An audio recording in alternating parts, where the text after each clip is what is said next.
Assalamualaikum warahmatullahi wabarakatuh. Makzulkan Jokowi segera. Udah jelas ya, serem banget ini Pak Marwan. Padahal kan udah tinggal berapa bulan lagi. Kalau memang itu memenuhi syarat untuk dimakzulkan ya, tidak perlu bukan soal waktu tinggal berapa bulan, tapi ini ada pelanggaran, ini aturan mainnya. Ini justru tinggal 2 bulan lagi harus segera dimakzulkan sebelum bisa menggunakan kekuasaannya untuk memanipulasi penerusnya begitu kan. Nah itu malah justru lebih urgent lagi nih, lebih mendesak untuk dimakzulkan begitu ya. Tapi loh kenapa begitu ya? Ini mungkin bisa cerita dulu tentang petisi 100 ini nih Pak Marwan. Ya, jadi petisi 100 itu adalah gabungan aktivis lintas provinsi, lintas daerah dan seterusnya yang pada tanggal 20 Juli 2023 itu membacakan tuntutan atau pernyataan ya secara terbuka menuntut supaya DPR itu segera memulai proses pemakzulan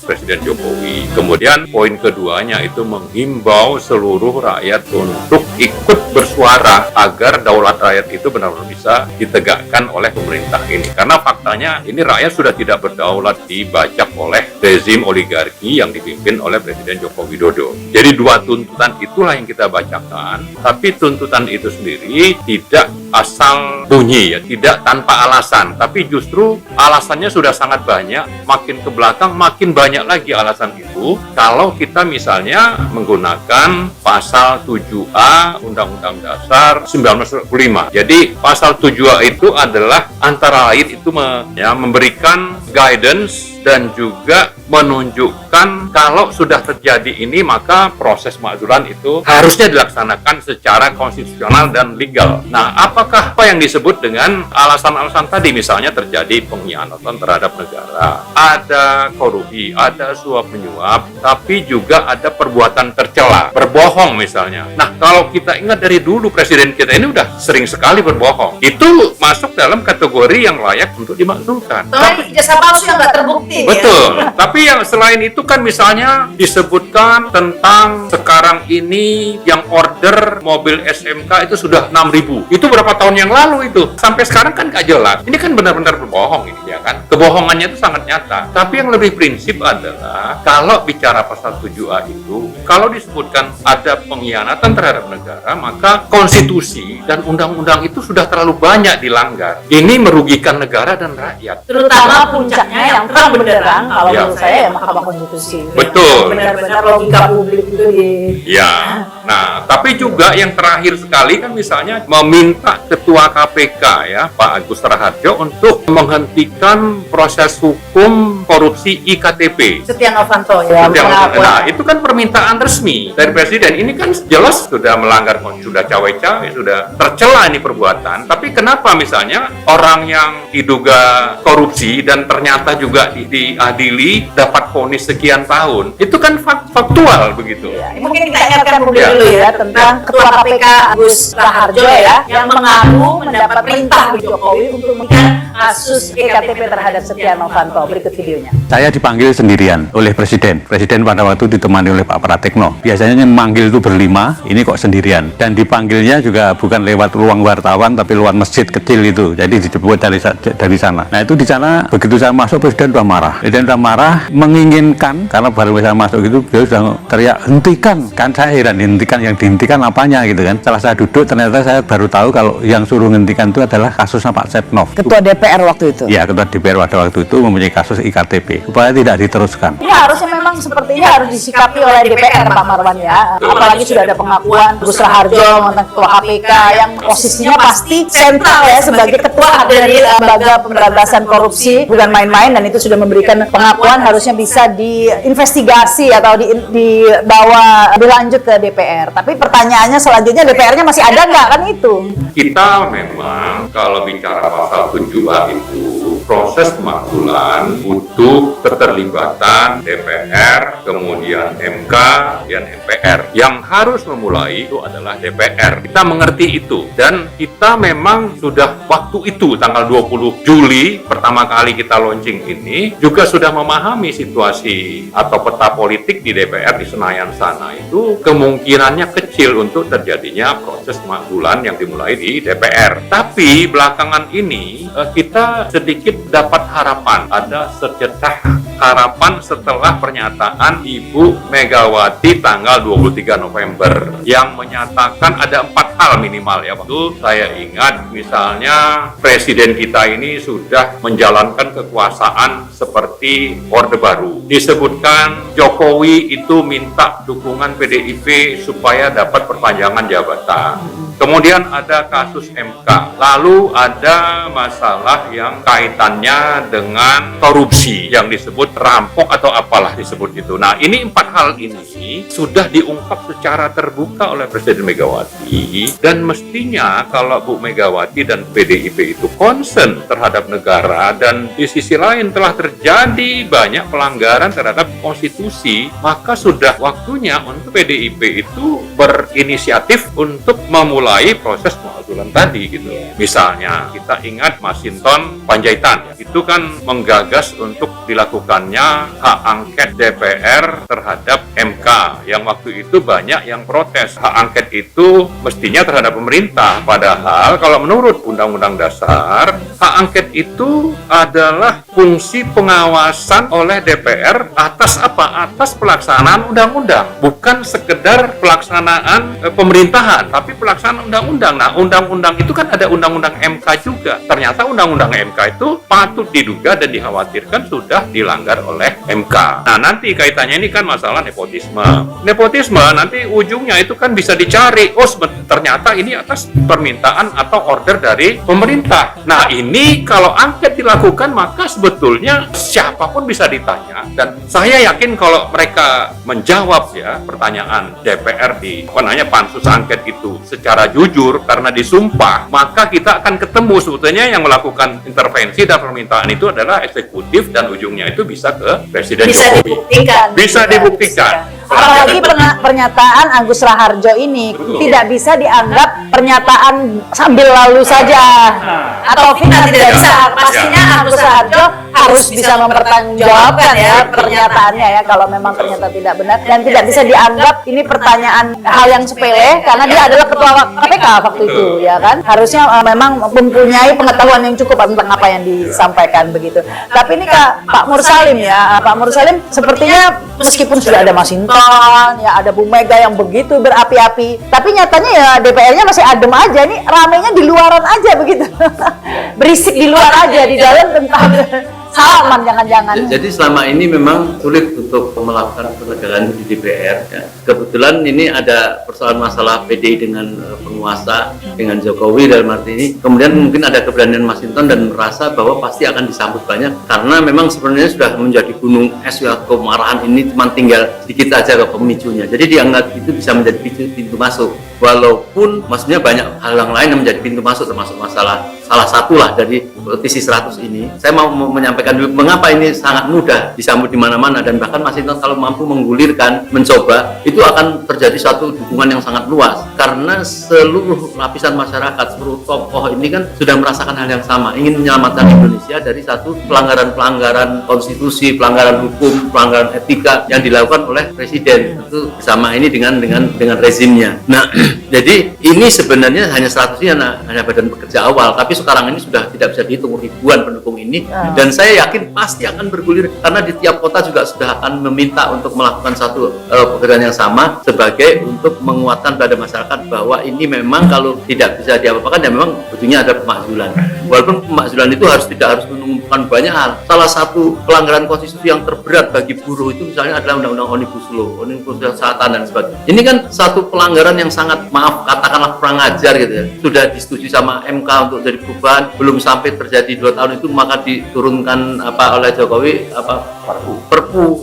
Ini kan seorang sendiri bisa membatalkan hal seperti itu. Ini sangat pantas sekali, tinggal pintu masuk saja. Sekarang bisa jadi yang menjadi seru ini karena berkaitan dengan Pilpres ini adalah masalah apa yang dilebihkan Masinton tadi. Ya, karena memang orang rame-rame soal Omnibus Law, kemudian MK udah mengeluarkan putusan bahwa itu inkonstitusional begitu ya. Tahu-tahu semua putusan MK semua udah dinafikan ya dengan perpunya presiden dan berlaku kembali Omnibus Law-nya. Dan yang menarik ini Pak Marwan, ini sudah ada 100 penandatanganan ya petisi ini, dan memang samping itu masih terus banyak dukungan begitu ya yang atas isu pengguliran, bukan isu ya, tuntutan ya, tuntutan Jokowi segera dimakzulkan ini ya.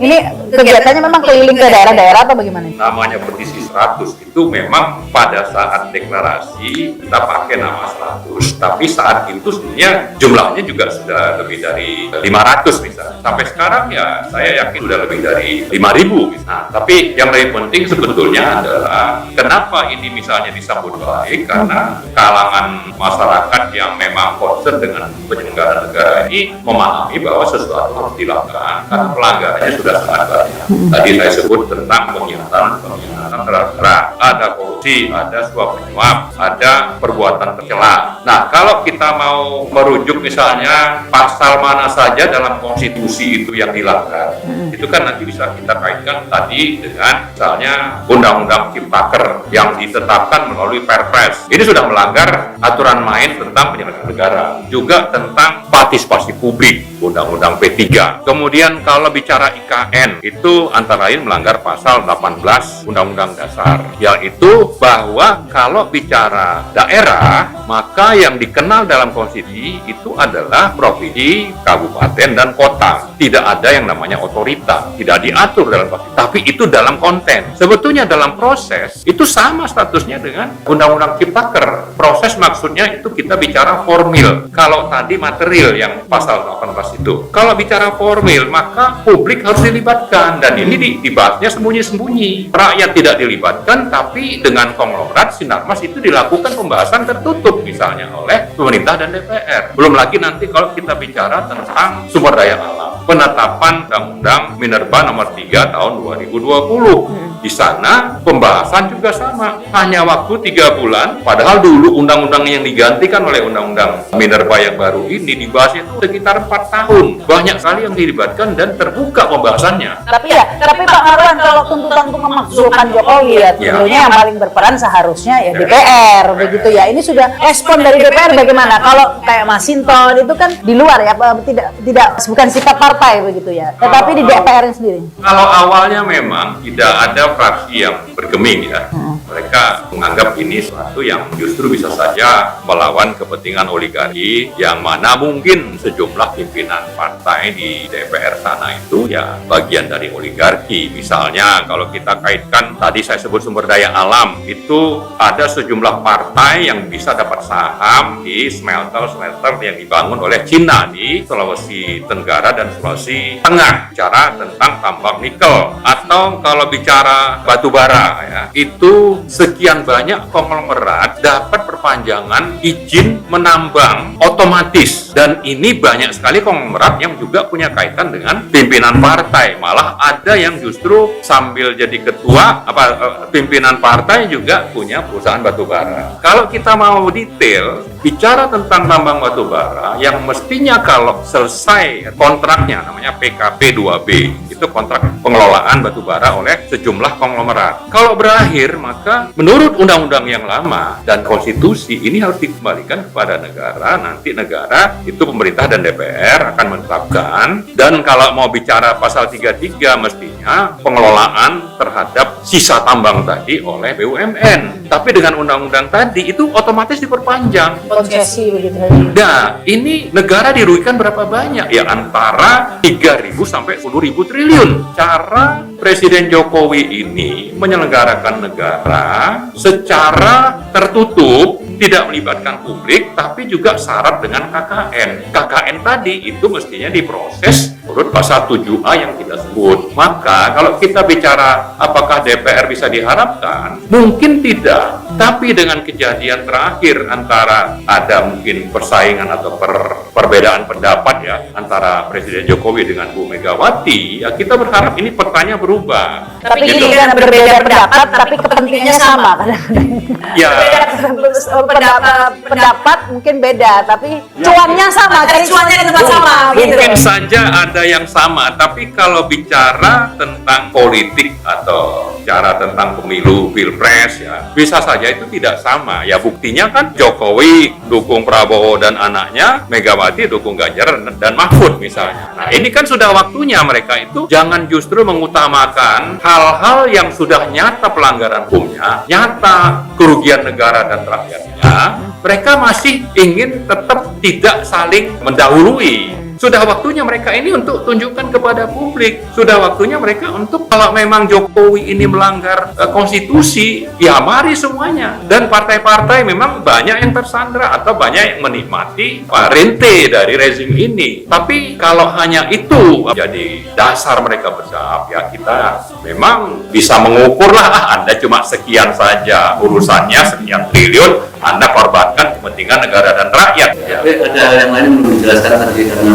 seorang tokoh banyak sudah menyampaikan kemarin, Bapak Letjen Soeharto mengatakan bahwa DPR itu bukan Dewan Perwakilan Rakyat, Dewan Perwakilan Partai, sehingga memang sangat berat sekali. Kalau memang seperti itu, ya tidak harus melalui parlemen, bisa juga ekstra parlementer gitu.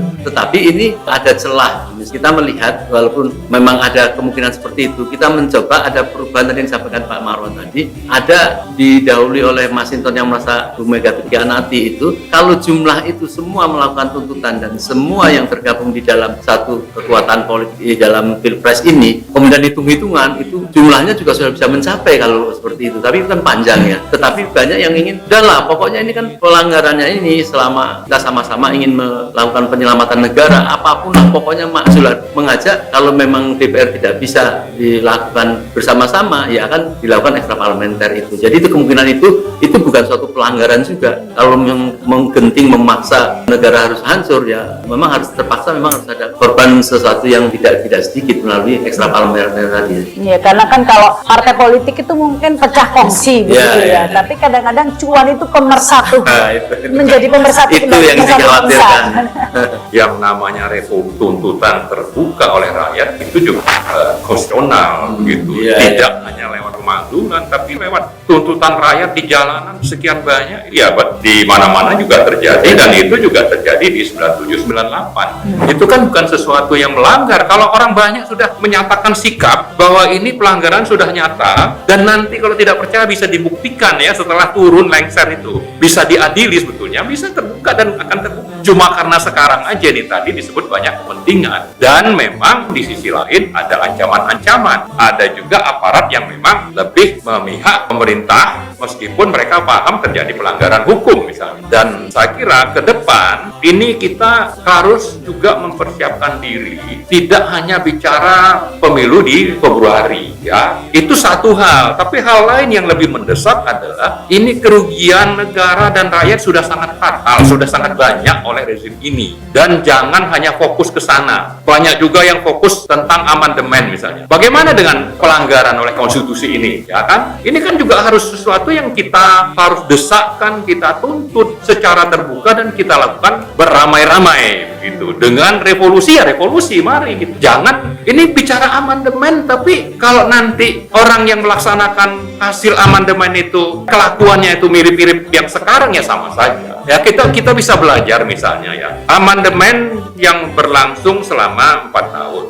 sejak 98 sampai 2002 lahirlah Undang-Undang Dasar yang sekarang. Setelah itu ada yang namanya Presiden Megawati dan SBY, terutama SBY lah. Kemudian Undang-Undang Dasar yang sama itu juga menjadi dasar pemerintahan Jokowi yang sudah berlangsung 9 tahun. SBY, Jokowi bekerja menjalankan pemerintahan sesuai dengan Undang-Undang Dasar yang sama. Kita bicara sistem yang sama, tapi subjek pelaksana yang berbeda. Artinya apa? Artinya kalau subjeknya sistemnya sendiri tidak bermasalah, tapi justru yang bermasalah itu subjek pelakunya, maka kondisi ini bisa kita bandingkan sebetulnya waktu Pak SBY itu tidak separah ini, pelanggaran konstitusi dan undang-undang juga, atau KKN itu tidak separah ini. Tidak seterang benderang ini. Iya, nah sekarang ini kan tutup-tutupi ya. Sangat parah. Jadi artinya apa? Artinya bahwa sistem memang perlu diperbaiki. Tapi kalau subjek pelaku sudah melakukan kerusakan sangat fatal, maka yang bikin rusak ini sudah sangat relevan untuk diakhiri pemerintahannya. Iya, tapi Pak Marwan ini kan kita akan pilpres ini sebentar lagi. Nggak lama, berapa bulan lagi? 3 bulan lagi lah bisa dikatakan ya. 3 bulan lagi. Nah, apakah memang tidak bisa kita menaruh harapan pada capres-capres yang akan terpilih ini menyudahi praktek pelanggaran undang-undang yang dilakukan oleh? Saya agak khawatir dengan banyaknya pelanggaran hukum yang sudah dilakukan. Ya. Misalnya ASN yang harusnya netral itu melanggar, polisi juga sama, tentara konon begitu, dan memang sudah disiapkan nih pimpinannya ini. Orang-orang yang semuanya pro Jokowi. Ya, belum lagi nanti kita melihat akses terhadap anggaran atau penggunaan sarana APBN yang menteri itu misalnya tidak perlu cuti. Ini apa bisa dijamin bahwa tidak akan terjadi penggunaan APBN? Artinya, dengan berkuasa Jokowi, dia bisa menyalahgunakan kekuasaan, dan orang-orang yang ada di misalnya nomor 1 dan nomor 3 ini masih percaya dengan sistem seperti ini. Ya, saya kira sangat naif ya. Justru seharusnya ini dibereskan dulu, ini tuntut ini yang bermasalah ini. Ya kalau memang harus berhenti. Jokowinya itu pemilu tetap ada, tapi pemilu tanpa Jokowi kan lebih baik, bisa lebih netral. Belum lagi kalau kita dengar ada DPD bermasalah sampai 50 juta. Sistemnya itu juga tidak bisa ada jaminan misalnya akan aman. Nah, karena itu seperti pertanyaan Mbak tadi, saya kira oke, kita mau pemilu, tapi pemilu yang seperti apa? Pemilu yang tanpa Jokowi misalnya, pemilu yang Tanpa cawe-cawe. Pemilu yang aparat yang memang harus netral itu benar-benar netral, seperti itu. Ini mungkin ditambahkan yang terakhir dari Pak Mursalim. Tuntutan di mana-mana adalah pemilu tanpa Jokowi atau tanpa cawe-cawe. Karena kalau mau mengkoreksi kesalahan-kesalahannya sudah terlalu banyak, maka jalan satu-satunya ya udah tanpa Jokowi. Tapi dengan seperti apa? Yaitu maka itu pemakzulan itu menjadi satu alternatif yang sangat penting, karena pelanggaran konstitusi itu banyak sekali. Jadi pemakzulan itu akan memenuhi secara tidak langsung pemilu yang bersih, yang tanpa cawe-cawe. Tanpa itu pasti akan terjadi satu pemaksaan kecurangan yang sudah dirinci oleh Pak Marwan tadi. Maka semua rakyat kalau ingin pilpres itu nanti berjalan dengan baik, dipastikan bahwa tanpa Jokowi. Karena dari kisi-kisi yang sudah ada, bagaimana mungkin seorang menteri tidak perlu mengundurkan diri, aturan yang baru untuk menjadi calon seperti itu. Kita tahu pengkhianatan seperti apa, bagaimana tugas gubernur, tugas menteri itu kan bertanggung jawab kepada rakyatnya, kepada tugas-tugasnya. Ini kalau tidak mengundurkan diri berarti dia akan menggunakan semua aset kekayaan menteri, fasilitas menteri untuk memenangkan dirinya sendiri. Ini kan yang harus sudah disudahi. Belum lagi dengan kekuasaannya bisa mempengaruhi lembaga penyelenggara dan lain sebagainya. Maka itu banyak yang sudah putus asa. Sudahlah, pokoknya kalau masih terus berlanjut dan masih Jokowi masih yang cawe-cawe seperti itu, tidak usah dilakukan aja. Maka inilah yang timbul keinginan kuat untuk terjadinya suatu ekstra parlementer atau revolusi apabila dipaksa-paksakan seperti itu. Karena tentu kita berharap pemilu 2024 nanti pemilu seperti biasa, jurdil tanpa cawe-cawe. Baik, terima kasih Pak Mursalim. Terus ini semangat begitu ya, meskipun mungkin banyak orang, ini bisa nggak ya gitu ya. Tapi pasti terus berjuang ya Pak Marwan dan Pak Mursalim untuk kebaikan bangsa pastinya. Dan saya ingin menyampaikan bahwa insya Allah hari Rabu petisi 100 akan menyelenggarakan acara seminar dan webinar, artinya on dan offline di Jogja jam 1 sampai jam 5. Jadi terbuka untuk ikut di Zoom misalnya atau melalui kanal-kanal YouTube. Dipersilakan, nanti undangannya akan kita sebarkan, tapi ini pemberitahuan awal bahwa Peratus akan terus melakukan advokasi agar pemakzulan Presiden Jokowi itu bisa terwujud, sambil juga kita mengingatkan bahwa kalau sudah sekian banyak rakyat yang tidak menyukai Presiden Jokowi, maka kita juga menghimbau beliau untuk mundur dari jabatan, supaya pemilu juga nanti bisa tadi seperti Pak Bud, bisa jurdil dan tanpa cawe, dan bisa dipercaya oleh rakyat dan juga dari luar negeri. Legitimate lah ya. Legitimate. Ada puluhan kota lah yang meminta untuk menyelenggarakan hal yang sama, terutama kota-kota yang mempunyai kampus-kampus terkenal ya. Saya kira menjadi bagus disambut bersama masyarakat. Oh, di Jogja nanti di UGM? Banyak tokoh UGM yang tidak, tapi di luar kampus. Nah, setelah itu nanti di Surabaya. Semoga Allah senantiasa menuntun kita di jalan yang diridhoinya. Aku qouli hadza, astaghfirullah li wa lakum. Wassalamualaikum warahmatullahi wabarakatuh. Terima kasih.